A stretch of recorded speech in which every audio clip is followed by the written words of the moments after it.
Okay, good morning, everyone.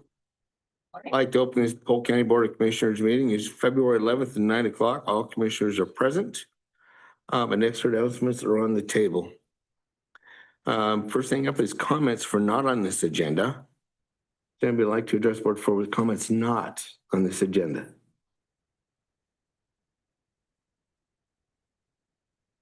I think we're all here for one topic. You got one. Okay. Yeah. Had a friend send me a text this morning. Come on up front. Give us your name and address. Diana Walsh. My address is 300 Southeast La Creole. Morning, Dan. Friend sent me a text this morning and asked me a few questions that for the Fair Board about who will monitor the Fair Board spending, who will oversee the Fair Board's Fair Boards gathers work bids, and how the Fair Board decides on choosing contractors. Okay. So Thank you. those were her questions, and I will pass them to you. Thank you. All right. Thank you. And the Fair Board will be coming up for discussion in the future of the fairgrounds, not the board, but the fairgrounds. Okay.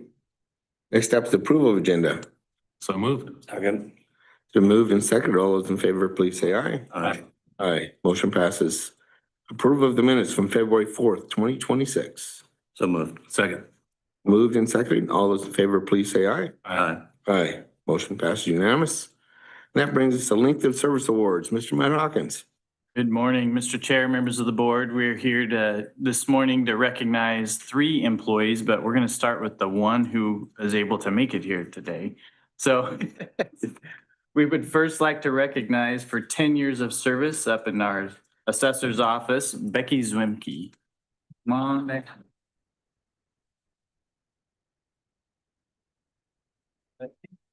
Oh, everyone. Yeah. Oh. Thank you, Jackie. You did. Your speech ready? Thanks, Becky. We'll fist bump too. Thank you. You thought he was joking, didn't you? Thank you. Thank you for coming, Becky. To continue, we would also like to recognize Don Hofferber with the Sheriff's Office for 10 years of service. He was unable to make it, as well as Tara Paddock with behavioral health for 10 years of service. Excellent. Thank you all. Great. Next up, we're going to open the public hearing regarding the submission of advisory question concerning public operations of the Polk County Fairgrounds. Mr. Greg Hansen. Yes, Mr. Chair, members of the board, I'm recommending to the board that the county place on the May 19th ballot an advisory question concerning the future operations of the Polk County Fairgrounds and Event Center as to whether the public would support a local option tax, otherwise known as an operating levy, in a November election. Give you a little background. The fairgrounds is fiscally losing money year after year after year. It requires general fund support or grant support or some other kind of support. We have, over the last 5 years, spent approximately $1.7 million just on building maintenance, building repairs, new things like that. The general fund has been a big supporter of that. However, the general fund's ability to pay for those improvements and operations in the future is not available at this time. We talked about this probably a year ago or 2 years ago. In May of 2025, we went out before the public and asked for a operating levy of 5 years at 15 cents. That election result was 60-40, not in favor of an operating levy for the fairgrounds. I don't believe the public knew for sure that the other option was going to be potentially the closing of the fairgrounds and that. We didn't want to use that as a threat for this operating levy. So it's been decided somewhat to at least move forward with an advisory question. That's not a levy, that's not anything. It's just asking, would you be willing to support a levy on the next ballot? And obviously, once you get those results, you'll have somewhat of an indication of whether there is support for that or not support for that. And then you'll have a whole set of other decisions that you'll have to make as a board and as a county. So right now, we're only talking about the advisory question and putting it on the ballot. And we're holding a hearing this morning and then one later tonight. And hopefully you get a good feel, but at this time, I'm recommending that you move forward with that advisory question as staff. Okay. Any comments that you two would like to make? Well, we're going to have comments clearly from folks here. Exactly. And I think I want to reiterate again, the reason for this hearing is so this body can determine whether we will put that advisory question on the May ballot. It's not a matter of, it doesn't raise a single penny. And I mean, here's the thing, if we come back with another 60-40 vote on a May ballot that says, no, I don't support it, then we have a really hard choice to make at that point. If the public is telling us through that survey that they're not willing to support it, you know, you got to ask yourself, why would you go out and run a campaign, raise money and, you know, go to that effort if your taxpayer is actually saying they're not interested. So that's what this is about. That's really what this is. Of course, we've all heard, I think from all of you in one aspect or another about, you know, you can't close it and you can't shut it down. We get it. We absolutely know that. Deeply, we know that. We understand it at least. But here's the thing, as Mr. Hansen has pointed out, if you look at the amount of money that we've invested in the facility in the last 5-6 years and with full intent, you know, to keep it operating, you know, just to do what we can. It just gives you an example of how far behind we've been on maintenance and upkeep of the property. It's so big, there's so much there. It takes a lot of attention.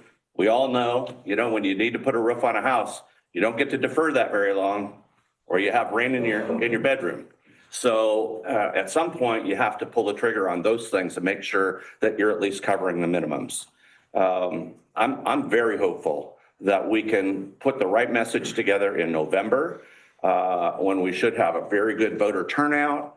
Yeah, we may be competing with some others again for this question about more money, which is hard, but you know, that's what this is. This today is to determine whether we are going to ask that question in May.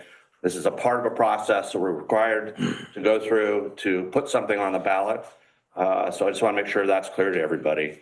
There isn't any money. I mean, we hear from a number of folks that say, well, you're not prioritizing, right? And again, I've said this to a number of you. I'll say it again. One of my basic concerns, two issues. First, we have an operating levy now for public safety. It is absolutely critical that we maintain that operating levy. If we lose that operating levy in 2027, we will be taking cops off the road. We will be eliminating, not me, I won't be here, but these guys and somebody else will be taking people out of the DA's office. We'll be taking people out of community corrections. We will reduce our workforce in public safety. That's just a given. So we're very, very focused on making sure we do not jeopardize the voters' interest in supporting that levy going forward. And that's a whole different conversation. There isn't any other sources for us. We are taking money out of the general fund or have been in the past to a point where now we're at this crossroads making this choice about, do we choose to eliminate more deputies on the road? Do we prioritize the fairgrounds over the sheriff's office or any other department? Continue to remind everybody that public safety is 70% of our general fund. The dollars we put into the fairgrounds comes from the general fund. If we get too far out of balance here with supporting a property that just does not maintain its needs today, How do we make up for that, in a sheriff's office that we're told can cost between $150,000 to $200,000 to retrain a deputy? Once you let one go, trying to put one back, that's another deficit, another deferral that you're doing. So those are some of the challenges that we have. We have to figure out, what can we reprioritize? And we've been doing that. But we're down to the place now where, well, hard choices will have to be made because there aren't new dollars coming in. And as you all know, in your own private lives, the cost of doing business continues to go up. We don't have the ability to cut wages, cut benefits. We have to continue to maintain what is being asked for in contracts with represented labor. And there's just a cost of doing business here that we don't get to make hard choices in unless we just cut positions. So that's where we're at. And so I think it's really important that we continue to tell our neighbors and our friends and our family that we need this option. I hate it. I've said this before. I hate having to do this. But this is the new reality, and you're seeing it for government entities everywhere, where levies become the next choice because of their limits due to measures 5 and 50. I'm not making a speech about that. I love those. I'd love to have fences around property taxes because believe me, this body even in the future could go nuts if they didn't have controls. But that is just where we are with regard to revenues, and some of the revenue choices that we used to make aren't with us anymore. We just don't have those possibilities. And then the other thing I want to point out is that, not dissing any cities, but, cities, you're seeing their new trend now is to add more of these things onto their water and utility bills. We don't have utility bills. We don't have an ability to do that kind of thing. And I personally would never support that. So this is the right way to do it. We're asking the voters to participate. We need your help to ask them to participate. So we have to encourage people, look at your ballot, look at your voter's pamphlet, read the information, understand what this question is, and support us going forward because we all want to make sure that this facility is properly maintained, and it should be our shining city on the hill for Polk County. So that's what we need from you. We need your help to make sure that this message gets out. Okay. And I just wanted to just tell you, there's not one of us that wants this on our resume, being in office when the county fair goes down. For years, I've supported the FFA auction as a list swap manager. I've tried to hire those kids. You can't find a more responsible or dedicated worker than an FFA or 4-H student that's really excelled. Their ability to speak, their respect they have. It just teaches them how to be a very productive citizen of society. So I'm going to open it up for testimonies. You'll have 3 minutes to tell us. If somebody's already said what you want to say, you can just raise your hand and say, I support him. We don't need 10 people telling us we need to keep the fairgrounds open. What we really want to do is we want to find ways and ideas of how we can do it and what it's going to take. And I'll tell you right now what it's going to take. It's going to take a lot of the public people talking and getting the word out and educating your neighbors. We had that levy. Nobody knew anything about that levy. There was just no way to get the word out. And it's getting harder and harder in society. How do you get the word out of what our needs are? So the best way to do it is online media. And there's nothing like mouth to mouth. When you tell somebody, that has 10 times more effect than somebody reading something without any emotions. So the board's open. Anybody like to address the board? Yes. Again, this is technically a public hearing about whether to put an advisory question on the ballot. It's not about keeping the fairgrounds open, even though that's the ultimate goal, but it is about the advisory question and whether you want the board to move forward with that approach, or if you think there's some other better way to do it, let them know. But right now it's technically about the advisory question. All right. We have one coming right here. I'm Deb Thomas, and I've worked with the fairgrounds at the fairgrounds since just after Tina started in 2000.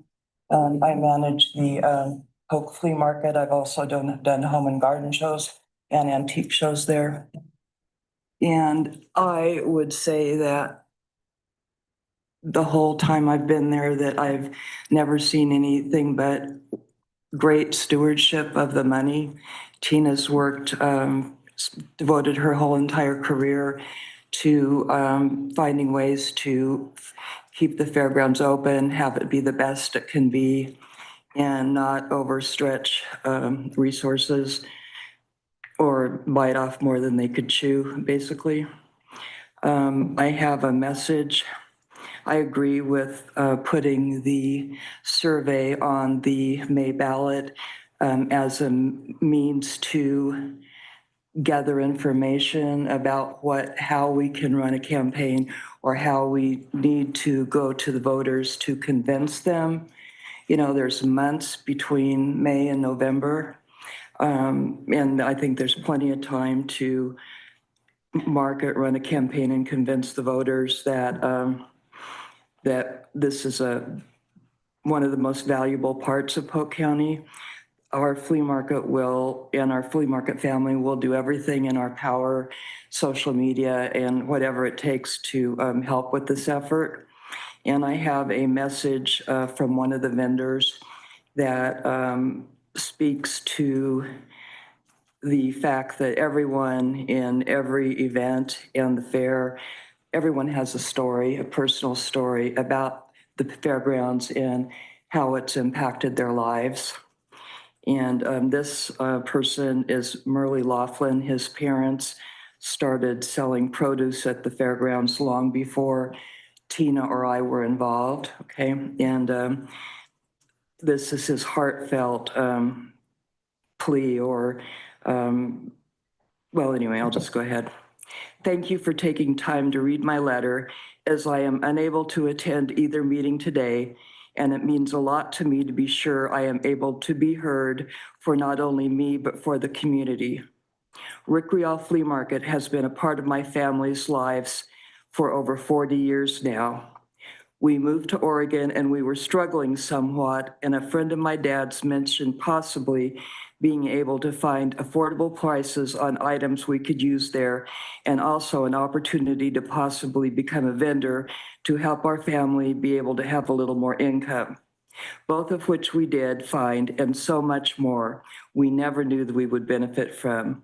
Not only did this help us financially, but it also helped develop relationships within the community, and my dad was able to grow his produce business even further.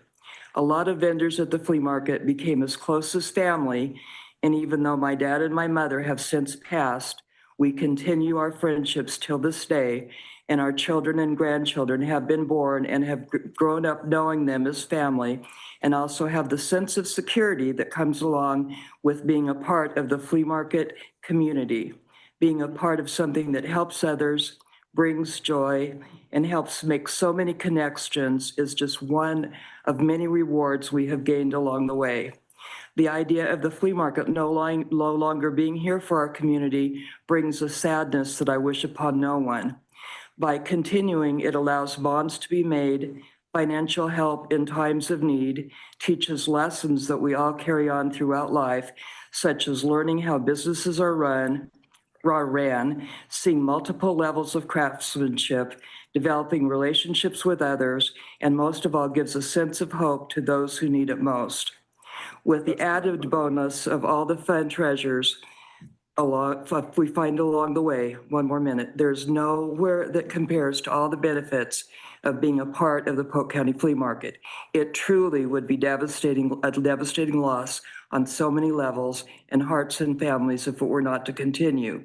This is just a small amount of words to express our feelings, our family's feelings, and our community's feelings. Words could never reach the depth of what we are trying to express, but I pray that it gives even the slightest feeling of how much this means to us in so many ways. Sincerely, Merle Laughlin and family. And I would say Yeah, that that's time. it's not only the flea market, but this speaks to every event. Thank you.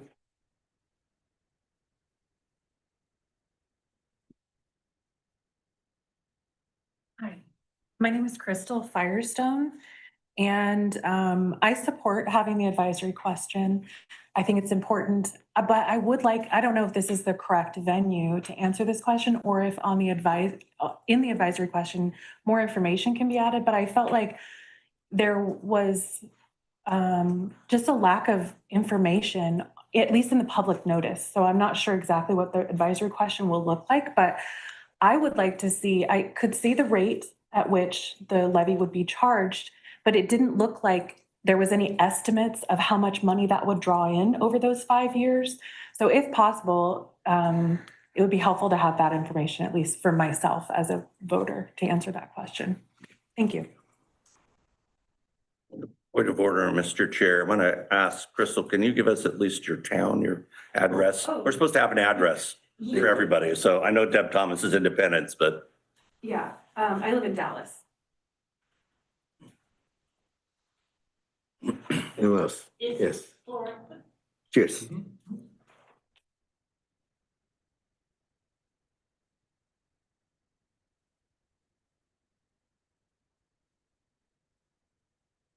Good morning. Morning. My name is Candy Carey. I live in Silverton, Oregon, in Marion County, but I have been doing business at the flea market for more than a decade. I bring my customers from shops I've had in Silverton come to the flea market. I've recommended it to people. I've never heard a discouraging word. Deb runs an extraordinary market, an extraordinary event. She is careful with the vendors that she selects. They are honest, hardworking people. It makes a great deal of difference to people like myself. I live on a very limited Social Security benefits. I have been doing this, as I said, for more than a decade. The flea market is important to me. It is important to a great many people. And for your county, people, hundreds of people come to that event. They are pleased, they recommend it to other people. That brings business to your county repeatedly. I think that the flea market's benefit to those of us who set up there is obvious. And it is obviously beneficial to your county, the businesses and the people here. Thank you.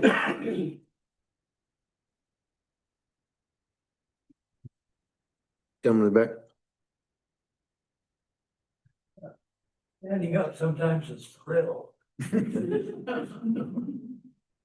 Well, we're glad to see you doing it, John. Come on over here, John. Not Coming as over. bad as I am. First of all, I hate to see this all on the county So John, if you can because give the us. state had an obligation that they reneged on. The first thing I want to ask Mr. Hanson is how much of the 70% of all punitive damages awarded in Oregon are you getting for protecting the courthouse? Very little. Very little? Yeah. But why in the heck is that? I mean, Pacific Power has raised our rates 52% since 2020 fire. And they've been paying, I don't know if they've paid it out or if they're in appeal or what's going on. But they've paid, they're gonna end up paying more than $1 billion in punitive damages in Oregon. And 70% of that looks like 700 million bucks to me. And that's solely dedicated, according to what I read, that money's supposed to go to security at the 36 courthouses in Oregon. So that's a revenue thing for the sheriff's department that needs to be asked. And Paul Evans or whoever's around here, you need to ask your local representatives. The other thing I thought about was in 2020, the Polk County Fairgrounds was integral to serving all of the people in the North Santiam Canyon. They took in livestock and people and the whole deal. And I've been following a forest fire in 2022 in New Mexico that was a prescribed burn. The Forest Service had a fire in a wilderness area to reduce fuels, and they reduced fuels on 340,000 acres of private and public property. The federal government has no tort liability, essentially. You can sue them, but there's an escape clause called the discretionary function exemption for all employees and agencies. So it's, useless. Ferris found that out.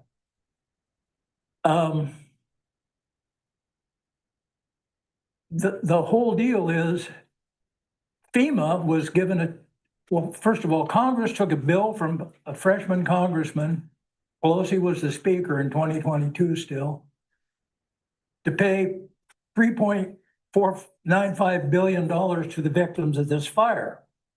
Congressional bill. It's a run up to an election year, just like this.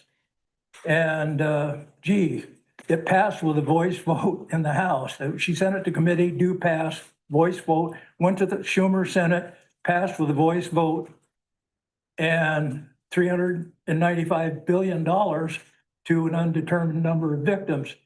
Then there was a litigation separately by people that didn't get any money, that they weren't damaged by the fire and they were just jealous of their neighbors or whatever. And they went into a federal district court in New Mexico litigation process and ended up winning $1.5 billion because they had smoke and ash fall on their houses. And we experienced that in I got pictures of my house in Independence with plants that have this much ash on top of. So anyway, I followed that. As of the end of December, FEMA had distributed about $2.5 billion. And they take their funding off the top of the award. And they had billed $377 or $399 million for distributing, writing checks. And 78% of that money was for miscellaneous. So I think that Polk County should, in some way, address the fact that you have this resource for catastrophes in the Polk County Fairgrounds. And we have an earthquake coming someday. We have floods. We're going to have a Coast Range stand removal fire anytime. The history of the Coast Range is burning every 150 to 200 years, and that's up. So That's time, by the way. somehow, I think the county ought to, and I don't know if they lay in this, I don't know how the county works. I've always thought the county would directly work with the federal government. The government directly works with the counties to eliminate states discriminating against counties. So if you deal from the federal government, you deal with the county equally in all counties and parishes and boroughs in the United States. And so I thought the county should be able to talk to FEMA and say, can we enter into an agreement? We need to keep this fairgrounds open, and it's an asset. And if we were having the fair or an event or whatever, and you need it, we just tell everybody to pull out and you've got it, and you've got it until you're done. And I think the money you need, and I don't know if it's all capital or expenses. I think you at least ask and get turned down or told how dumb you are and all that other stuff, because they're willing to do that. The other question I had is the issue of the money, is it capital or is it maintenance is the issue? Is it capital improvement, which I asked, why not a bond issue instead of a levy? And that's all I had. So John, if you can state your name and address while you're here too, please. Oh, 246 B Street in Independence. Okay, and last name? Thomas. Thomas. Thank you.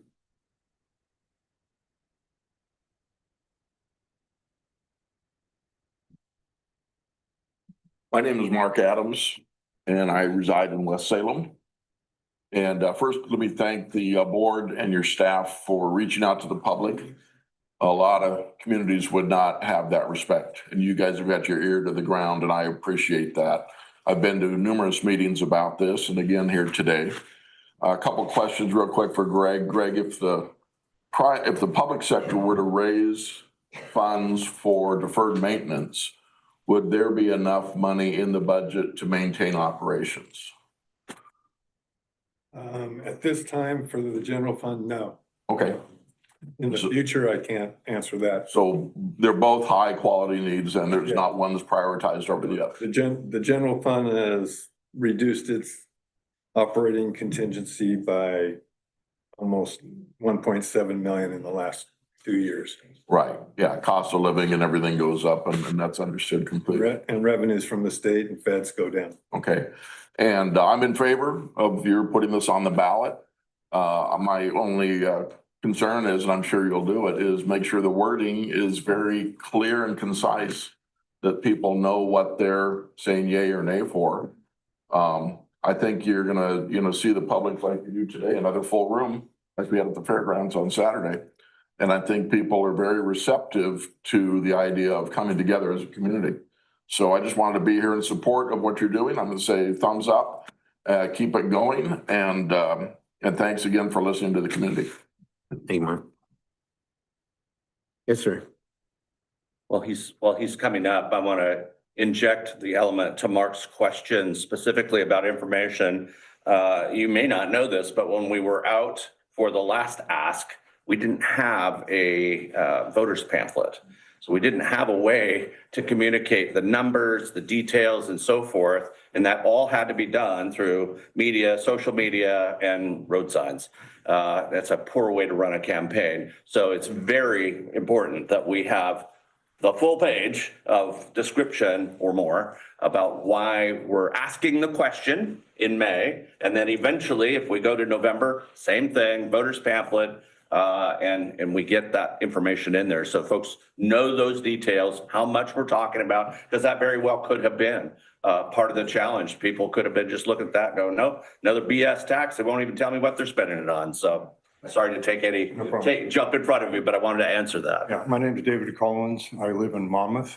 And I'm a vendor there at the flea market, and I'm also a participant at Paul Thompson's auction there, which is twice a month. What I really think needs to be looked at is the fact that even though there's vendors there, those vendors look at themselves as being self-employed. And if the fairgrounds closes, it looks to me, I feel like there's 100 people that are going to lose their business or their job. Because the majority of them rely upon the income to supplement their Social Security. And you've even had somebody speak on that today. Because it's vitally important for them. And I think that's how it should be looked at. On another aspect, you talked about the kids there on the 4-H program. That's vitally important. And I have hired or have used 3 people to help me move in and move out. Okay. Now they're young kids, but they need to learn responsibility on when to show up on time and how to work and how to be polite. And I taught those to these kids.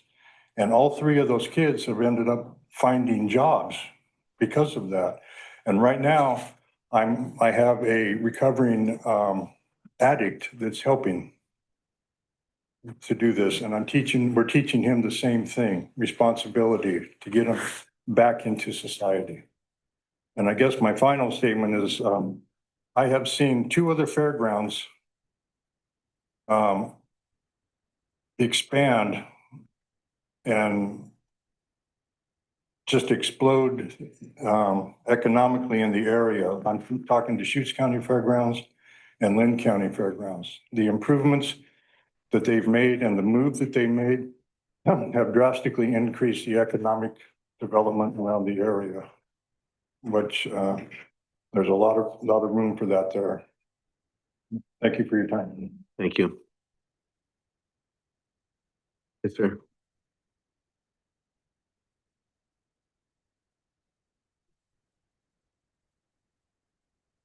My name is Wayne Stocks. I'm a vendor at Polk County Flea Market as well. I've also not just been a vendor at the Polk County Fairgrounds. I've been a participant in several of the other entities and programs that take place there. You have fun shows, you have the train program. I mean, you've had the fair itself. I've even had friends that were looking for a overnight spot to park their trailer for the night. Ended up at Polk County. My point is that it's not just the fairgrounds that's involved here. It's a whole community of people. It's people that come to your community, as in, for instance, from the flea market, 1,500 people on a weekend that come to Polk County to come to your neighborhood and spend money on coffee, gas, groceries, snacks, entertainment, etc. That happens once a month from just the flea market. So the other thing I would say is that I understand this is a government entity here, and you guys aren't taxed with the process of figuring out how to make money. You're more into I've got this pile of money, now we got to go spend it mode. Polk County Fairgrounds could potentially increase its revenue dramatically with just a few things that they could do. I've got friends that are entrepreneurs that deal with these things all the time and do really well. Just your RV part of your Polk County Fairgrounds could be significantly and provide much more in the way of funds for this fairgrounds. I live in Whiteson, by the way, Yamhill County. I've been on that side of the table from McMinnville when I lived in McMinnville. So I get where you're at and what you're doing and the process you've explained about putting it on. That's a great process, but you really, really need to press the media aspect of that, not just from whatever local aspect you have here available to you, but online and as well as surrounding community papers also, because those surrounding community papers contact me. They're the ones I look at. I don't get your local Polk County advertisement. So that helps funnel more people to talk about what's going on here and to try and help you out. And that's time. Thank you. Appreciate it. Thank you. Yes.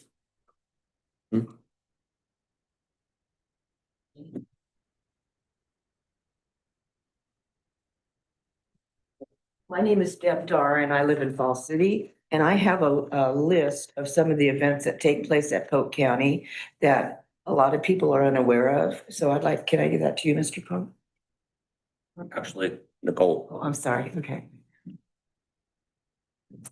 And I just wrote a little personal note here that it says, some people ask me what I really like about the Polk County Fair. Well, what's the one thing I really like? Well, there are so many different things that I do and my family do like about the fair. It's really hard to just pinpoint one of them. But the thing is, our family has been involved with the fair since my oldest son was 6 years old and he's now 52. So we're talking about grandchildren and great-grandchildren. And I find that our children were involved in 4-H. And you're right, it does develop respect, caring, and sharing throughout, not just the members of the club, but through the community. I've witnessed a woman fall, and one of the members of our 4-H club ran over and helped her to her feet. They show respect for everyone. I feel that this county needs the fair, not just for 4-H. And many people have the concept that the fair is from August 8th to August 12th, and that's it. But there are so many other functions that serve the community that happen at Polk County Fair. And you will see in that list that it's numerous. Polk County Fair also donates a lot of their incoming funds back to the community. I don't think people realize how much they do give back, but it's quite a bit of money. And I think that by placing, if we ever were to lose that fairground, this community would be in a world of hurt because so many people look to the fairgrounds to be involved in some of the things that take place. In closing, I kind of figured out there was I went to the Saturday meeting and there was a figure about how much the average taxpayer would pay per $1,000 value of their property. And I, for one, can say myself and my 3 other children who live in Polk County have felt that it's a good deal. I would definitely support that. Thank you for your time. Thank you. Is there anyone else? No, Chip. Good morning. My name's Chip North and I live at 14908 Ferns Corner Road, Polk County. Been a Polk County resident for over 40 years. And I support this idea to put this advisory question forward. And thank you for all the inputs today. I especially appreciate your comment on the voters pamphlet. And I've inquired and many people, I'm a Polk County PCP, and many people have approached me and asked me, why don't we have a voters pamphlet? And the answer is money. And so. A lot of money. A lot of money. It costs money and it takes time and we have bandwidth, right? Lack of. What I keep coming, what the thought that keeps coming to my mind is it's always about revenue. The only way we can raise revenue is to take more money from the taxpayers. That's necessary because we have zero timber revenues. Timber is the key that picks the lock in Oregon. And it's a shame that we've allowed the federal government and our state forestry people. I'm a retired forestry employee, so I know this firsthand. Our timber harvests are on the dump toilet because of environmental concerns and whatever, owls, snails, whatever. Politics. Right? So that's the key that picks the lock, not taxing us into oblivion, but getting the doggone people elected that will cut timber, build sawmills, and family paying jobs here in Oregon. And also, since the 80s, and Oregon, by the way, I'm doing some research on this, Oregon was the first state in the United States to bring in sanctuary status and to declare ourselves, we care so much about people that are here illegally that we're going to stick it to you and me, the legal citizens of this great country, once great, and suck those resources into the illegal people that are here instead of supporting fairgrounds and schools. And so that's my rant for this morning. Thank you very much. Thank you, Chip.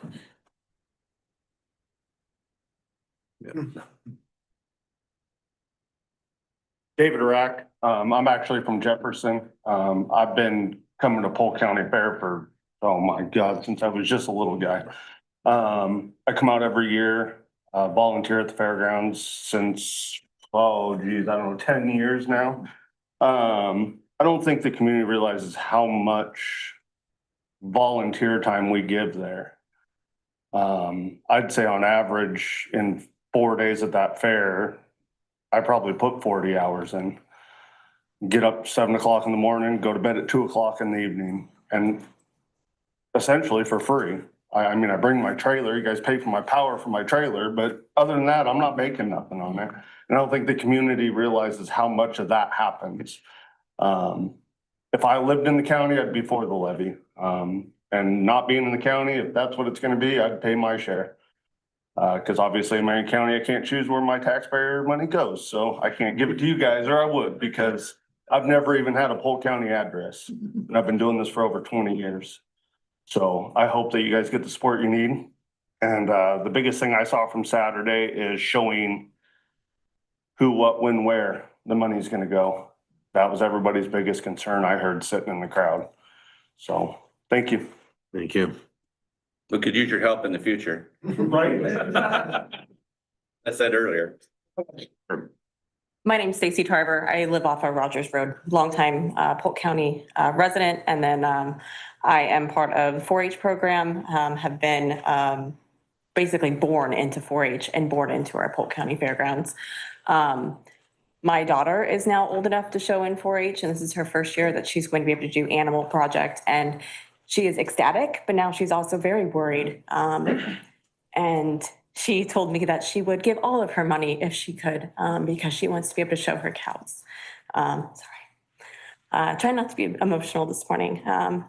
It weighs a lot on our heart, because my parents grew up here. They were superintendents. I'm now dairy superintendent with my husband. And then I also do things on the craft fair and bazaar side of the show as well.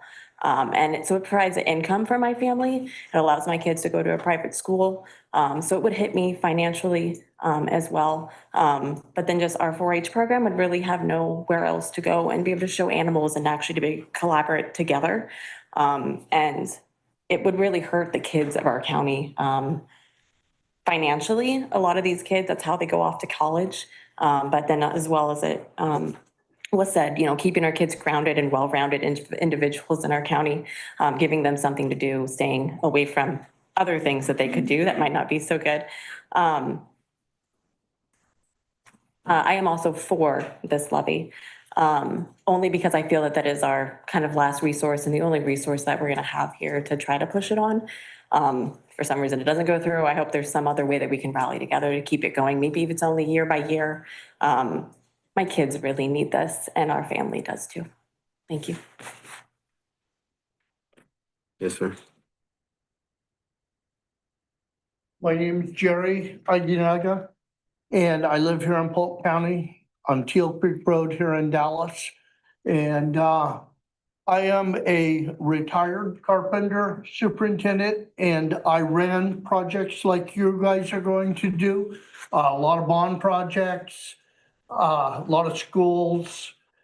And most people don't realize that these old 1950 buildings, they need a lot of love. They need a lot of work. They need new roofs, new HVA system, new electrical system.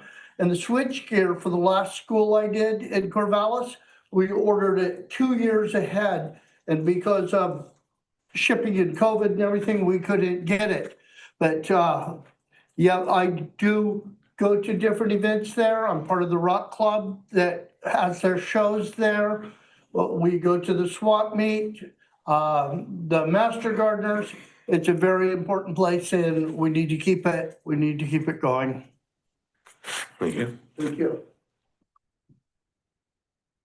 Anyone else? Leave the worst last. Oh, you're opposed. I What? suppose you're opposed. Exactly, yeah, right. For the record, my name is Tim Ray. I live in West Salem. I'll make a short personal statement and then I have another Polk County resident gave me a written statement to read. I just want to. Our name hurts us. Everyone who spoke today referred to the fairgrounds. The full name is the Polk County Fairgrounds and Event Center. When we speak about the fair, we talk about one of 700 events that occur at that facility on a year-round basis. You heard about the flea market, you've heard about some other individual events, but it's the entirety of the things that happen there that makes the real impact in this community. So with that, I will read a letter that was given to me today. It says, "Dear Commissioners, I'm writing to you in favor of the proposed Fairgrounds Event Center local option levy. As a resident of Polk County, I'm excited for the proposed upgrades and growth to the Polk County Fairgrounds and Event Center. There's a long list of Polk youth and community events that have taken place at the fairgrounds over the years. I have memories of events in the Polk County Fair growing up, and I love that my kids are building their own memories. whether it is fun like the Polk County Fair or not so fun like helping set up tables and chairs for events. I find the Fair Board and Fair staff's vision and attention to detail is strongly youth and community focused. These upgrades are intended to meet future needs of the community, both seen like future events that bring revenue to Polk County as a whole and unseen as in emergency evacuations and services. Time and great detail was taken to keep the focus on items that serve functional purposes for the Polk County community. In addition, I spent many hours at the fairgrounds. The upgrades are needed, especially in the case of emergencies and evacuations. I have been present when the power has been out. It is extremely hard to see in the side rooms. Limited use of the building restricts services to our community. No one wants emergencies and evacuations, but in 2020, we saw the need and the Polk County Fairgrounds and community work together to meet the needs. Populations are growing, whether we like them or not.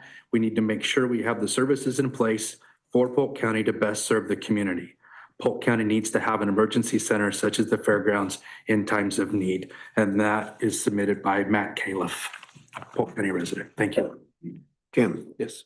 do you support putting this on the initiative? I don't know where the fairground board is. Can I wonder out loud about that question? I wonder if a question in May can be confusing to the voter. We're asking them in May a theoretical question that will then potentially lead to an actual action item in November. Am I supportive of whatever the commissioners do? Absolutely. Do you know I believe in the fairgrounds? You know I'm committed to whatever we need to do to help move this forward and get the message out. I also wonder if it's on the May ballot and it comes back 64 opposed, how do we climb out of that hole that we created for ourselves? As opposed to if we just drew a line in the sand and said, we know a levy is the only way to go forward. We're just going to put our foot down and say we're going to put the levy on November and start a campaign tomorrow for that. That's what I wonder. I absolutely support the fairgrounds and moving forward and finding a constructive way, a sustainable way to fund it. If you all believe the question is the way that starts that process off, I'm 1,000% behind that. If you have doubt, let's have a discussion about what is the best way to get to the end result. And I don't know what that is. I don't get paid to do that. This is my volunteer job. And I wonder a lot and I worry a lot. I'll be honest. This, just like you don't want it on your resume, I don't want to be the chairman of the fair board of a fair that doesn't exist. I honestly don't, I'm not leaving Oregon, but it would really be a crime if of the 36 counties in Oregon, there's one and only one that doesn't have a county fair. And it's the county that I live in. And so those are my wonderings out loud. I appreciate the question though, I do. Thank you. And discussions that we have to have. Exactly. We have to voice our Absolutely. concerns and thoughts. Agreed. And I think there'll be robust discussion tonight as well. I hope. Thank you.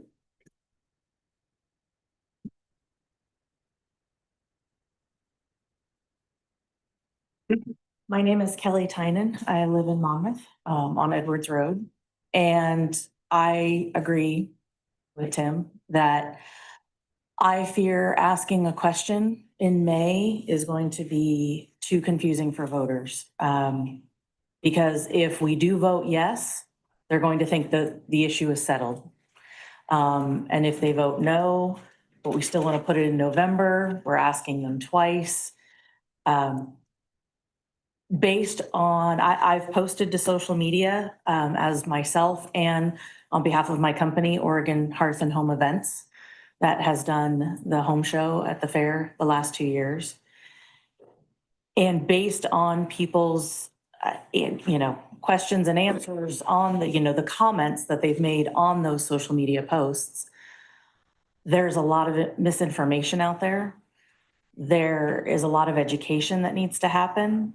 And I fear if we do a lot of that moving up to May, again, they'll think if they vote yes, they'll think, okay, it's settled, that's great, we're going forward, and then there won't be the momentum going into November. So I will definitely support the Fairgrounds and Event Center however I can. I will absolutely support you if you do the question in May, but I would rather see us do a longer educational campaign leading to a vote in November. Okay. So last one. He's just going to recommend that my name's Diana, that we have petitions that we send out and let all of us do that instead of the May vote. And if we have enough people signing the petitions, that should cost less and get you more people aware.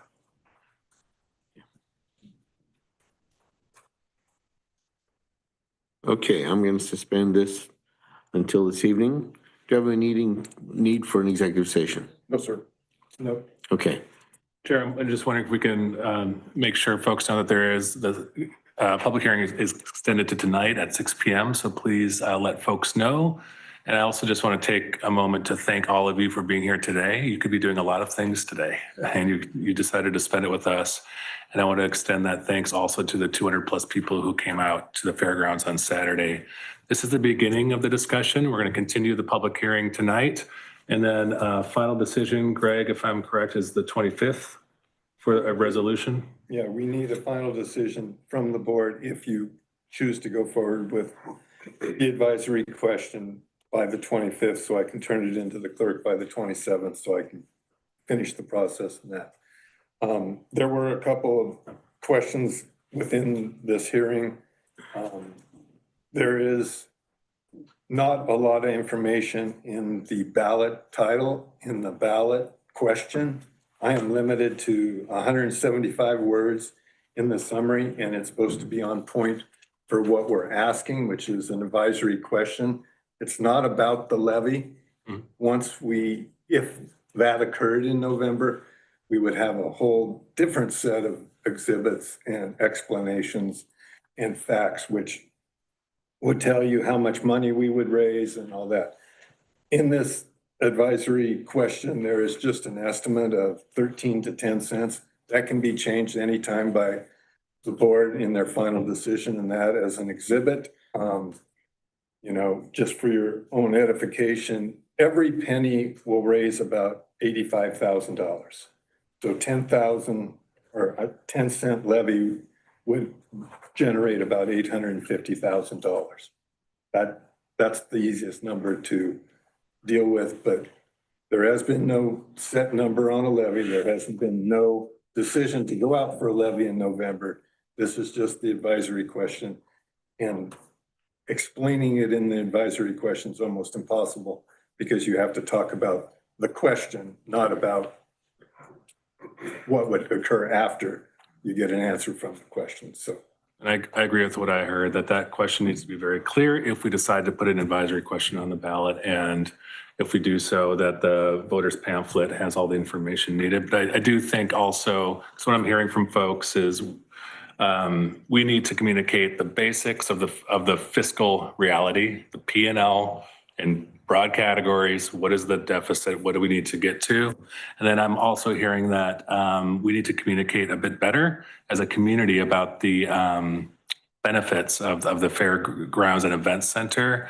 Again, as Commissioner Pope said, it's very challenging in a campaign without, kind of a short period of time and with no voters pamphlet. So I think no matter what the path forward is to preserve the fair, I think we're all committed to that. I think you all are as well, and we're going to need all hands on deck for that public outreach and communication, both on that fiscal element and the benefit overall for our community.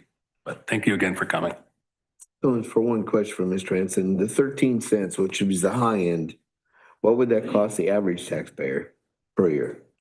So at the fairgrounds on Saturday, someone said the average price of a house in Polk County was $470,000, if I remember right.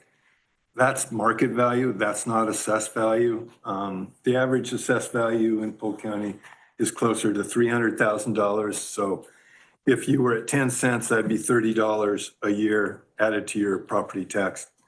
If you're at 13 cents, that would be $39 or almost $40 a year added to your property tax bill. Obviously, if your assessed value is higher than 300,000, it'll be more. If it's less, it'll be less.